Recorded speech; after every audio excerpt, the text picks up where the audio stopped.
अस्सलाम वालेकुम मेरी यूट्यूब फैमिली खुश रहें अपने लिए और अपनों के लिए। फ्रेंड्स, ये वीडियो जस्ट इंजॉयमेंट के लिए है, जस्ट फनी वीडियो है।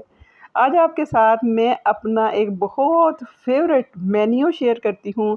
यकीनन ये मेन्यू आपने आज से पहले कभी भी नहीं, कहीं भी नहीं खाया होगा। जी, ये बनाया था मैंने ज़र्दा, जो क्विक और इजी ज़र्दे की रेसिपी है।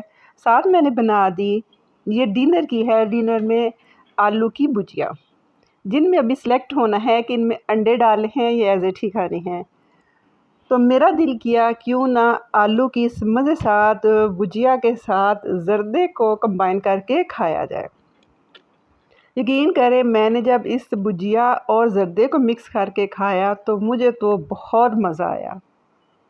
आप में से कभी किसी ने कोई ऐसा जो बिल्कुल आउट क्लास कॉम्बिनेशन है, कभी आपने खाने का बनाया है? अगर बनाया है तो मेरे साथ ज़रूर शेयर कीजिए।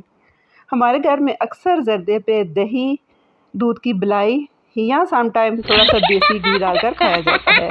लेकिन मेरा जो मेन्यू जो देखता है मुझे बड़ी हैरानकुन नज़रों से देखता है। आप बताएँ, आप में से या आपके घर में से कौन ज़र्दा किस चीज़ के साथ शौक से खाता है? मुझे कमेंट्स बॉक्स में ज़रूर बताइएगा। टेक केयर, अल्लाह हाफ़िज़।